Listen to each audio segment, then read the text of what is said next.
I took the night security job at Freddy Fazbear's Pizza because I was broke and desperate. The ad in the newspaper was simple. Night guard needed. 12 a.m. to 6 a.m. Monitor cameras. Ensure safety of equipment. The manager barely looked at me during the interview. He handed me a badge and said, "Most people don't last more than a few nights." I thought he was joking. During the day, the restaurant looked harmless. Kids ran through the arcade, parents drank bad coffee, and on the stage stood Freddy Fazbear, Bonnie the Bunny, and Chica the Chicken. In Pirate Cove, Foxy the Pirate Fox stood hidden behind red curtains. They were creepy, but in a nostalgic way. That feeling changed the first night.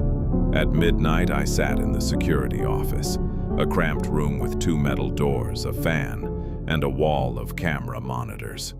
The phone rang. A pre-recorded message began. "Hello, hello. Welcome to your new summer job." The cheerful voice explained that the animatronics were allowed to roam around at night to prevent their servos from locking up. Then his tone changed. "If they see you after hours, they'll probably try to stuff you into a Freddy Fazbear suit." I laughed nervously. Then I checked the stage camera. Bonnie was gone.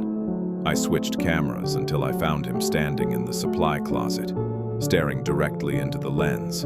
His eyes looked black except for tiny white dots. A loud metallic clunk echoed from the hallway outside my office. I turned on the left door light. Bonnie was standing inches from the window. I slammed the steel door shut and sat there, barely breathing, until I heard him walk away. The second night, Chica joined in. She disappeared from the stage and appeared in the kitchen.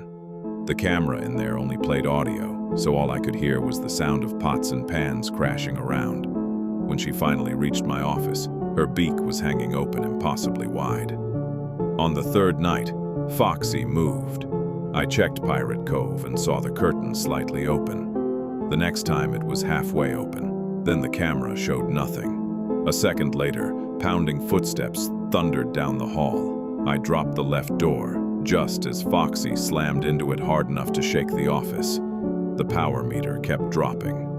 Every time I used the lights or doors, electricity drained away. If it hit 0 before 6 a.m., I would be trapped. Freddy didn't move much at first. He just stood on stage, smiling, watching. On the fourth night, he vanished. His laugh echoed through the cameras, low and distorted. Then his music box tune started playing somewhere in the building. No matter where I looked, I couldn't find him. At 5 a.m., I checked the camera, labeled East Hall Corner. Freddy was there. Only half his face was visible in the darkness. One eye glowed. One wide grin reflected the camera light. The fifth night was the worst. All 4 moved constantly. Bonnie and Chica attacked from both sides. Foxy charged repeatedly. Freddy laughed every few minutes. By 5:58 a.m., my power was down to 2%. Bonnie stood outside the left door. Chica was at the right. Foxy waited in Pirate Cove. Freddy was in the East Hall. 1%. I opened the monitor and saw Freddy standing right outside my office. 0%. Everything shut down. The doors opened. The fan stopped. The office went black. Then I heard it. Freddy's music. I sat frozen in the darkness. 2 glowing eyes appeared in front of me. Freddy's face slowly emerged, inches from mine. His jaw dropped open. I closed my eyes and waited. Then I heard a chime. 6 a.m. The lights snapped on. Freddy was gone. I survived. The next morning, the manager handed me my paycheck and offered me another shift. I told him no. I never went back.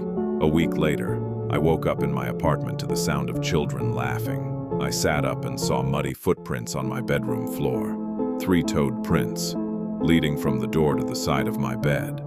On my nightstand was a folded piece of paper. Inside was a photo of me, sleeping. In the corner of the room, barely visible in the darkness, stood Freddy. On the back, written in black marker, were 4 words. You can't quit forever. Some nights, when my apartment is completely silent, I hear Freddy's laugh coming from the hallway. And when I force myself to look toward my bedroom door, I swear I can see two small white eyes staring back at me from the dark.